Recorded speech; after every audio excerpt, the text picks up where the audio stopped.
Hey, what's going on, everybody? This is Tyrone back with Tech Life. Article from WCCF Tech. I'll leave a link to it in the description so you guys can check it out.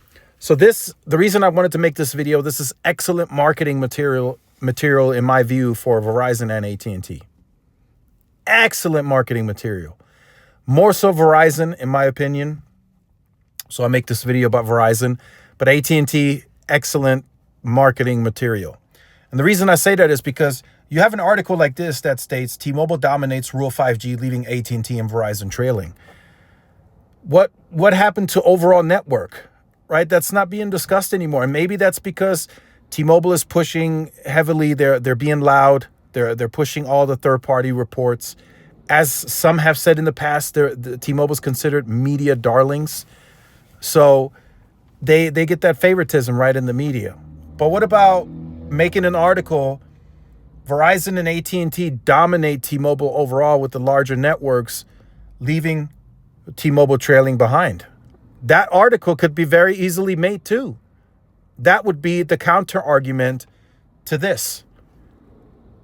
Even if it's just an LTE connection, right? If we're talking 5G, if Verizon and AT&T have an LTE connection and T-Mobile has nothing, then, they're behind.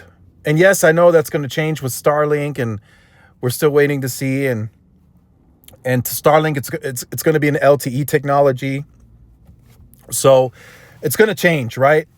If I'm being honest, it's going to change. Starting July, all the dead zones are pretty much going to be covered. So regardless of how you look at it, it's going to be, it's going to be toe to toe. How the performance is going to be, that remains to be seen, right? But it's pretty much T-Mobile matching Verizon and AT&T's coverage, and they're probably going to claim the biggest network, right? That's probably still to come, because they're going to be able to have service in like they said, the Rocky Mountains, the Everglades, where Verizon and AT&T won't cover natively, and we'll have to wait for them to launch their satellite to really match that. But that's a topic for another video.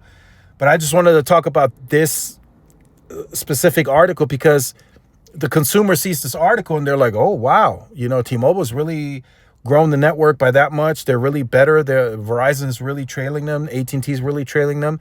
That's what the consumer might perceive from this article, right? And then it goes on to say this too. If you live in a rural area of the US, you have nothing to worry about. T-Mobile has you covered. That's a very crazy statement, in my opinion. There's a lot of rural areas that are still without T-Mobile service today. Yes, I know there is Starlink, but remember, for one, you have to be accepted into the beta. That hasn't really happened at scale. And then in order for you to get the service, you either have to pay the money, right, $15, or $20 if you're a Verizon AT&T customer, or you have to be on T-Mobile's highest plan. So that's not going to be a solution for everybody. So then for a lot of people, T-Mobile is still going to have the smaller network. That's just what it is. So that's why I wanted to make this video, right? See, even in here, they're talking about this new Ookla report, no mention of root metrics.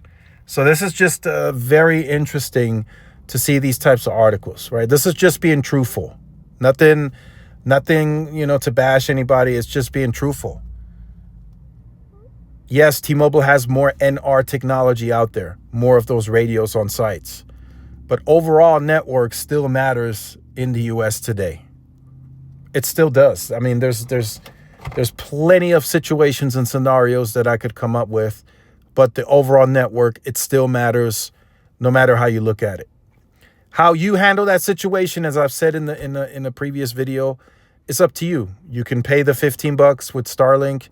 You can move to T-Mobile's highest end plan, or you can move to another carrier that has services in the area. The choice is up to you. But this is excellent marketing material.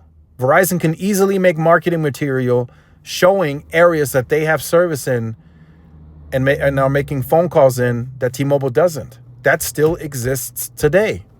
And depending on how good the Starlink performance is going to be, they still have leverage there. They can still say, yes, Starlink it works, but it launched commercially. You're paying $15. There's still no calling.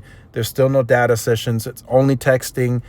It still has issues, right? All of that can be brought up. It's competitive. It's a competitive environment. You got to let people know what they're actually paying for, right? If you're paying $15 a month per line on a T-Mobile account for Starlink, you're essentially paying texting only. That is crazy talk, right? So this is interesting. We'll see if Verizon and AT&T finally start making use of this in their marketing, right? It's really time. T-Mobile continues to grow. They have a big announcement coming tomorrow, so the stock's probably going to pop again. They're probably going to pop the champagne. The party continues. So let me know your thoughts in the comments. Like, share, subscribe. I'll see you in the next one. Peace.